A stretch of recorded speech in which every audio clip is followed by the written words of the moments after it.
कहते हैं कि आदमी जहर से नहीं मरता और टेंशन से मर जाता है। एक बार एक राजा अपने राज्य का भ्रमण कर रहा था। हाथी की सवारी थी। हाथी ताकत के नशे में चूर था। हाथी ने ध्यान नहीं दिया और उसकी सूंड से एक मस्त मोला फकीर का कटोरा गिर गया। फकीर को बड़ा गुस्सा आया। उसने कहा, रुक मैं बताता हूँ, और हाथी का पूंछ पकड़ लिया। हाथी ने पूरी ताकत लगा दी पर हाथी एक कदम आगे नहीं बढ़ सका। राजा ने पीछे मुड़ के देखा तो फकीर के हाथ में हाथी का पूंछ था।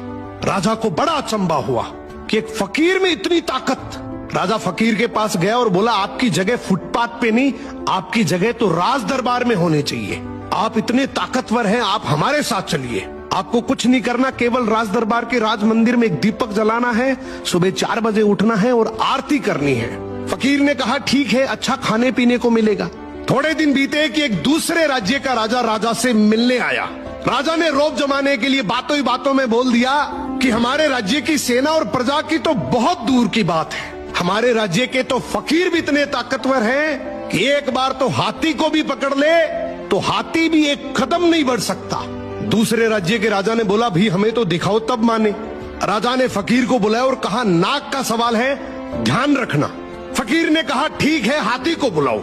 फकीर ने हाथी का पूंछ पकड़ा मगर इस बार पासा पलट चुका था। हाथी फकीर को घसीटते हुए ले गया।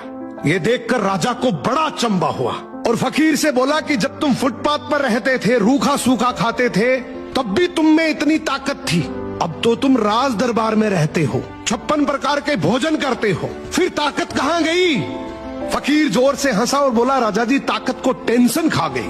पहले मेरे कोई टेंशन नहीं थी, कब उठना है, कब जागना है, कब सोना है। अब रात को सोता हूँ तो टेंशन लेकर सोता हूँ कि सुबह 4 बजे उठना है, दीपक जलाना है, आरती करनी है। टेंशन मेरी ताकत को खा गई। यही हालात आज के समय की है।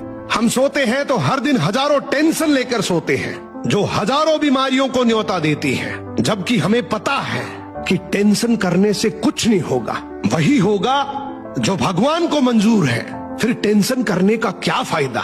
सो मेहनत पे भरोसा रखो, टेंशन करने से कोई फायदा नहीं है। टेंशन आदमी का शरीर दीमक की तरह खा जाती है।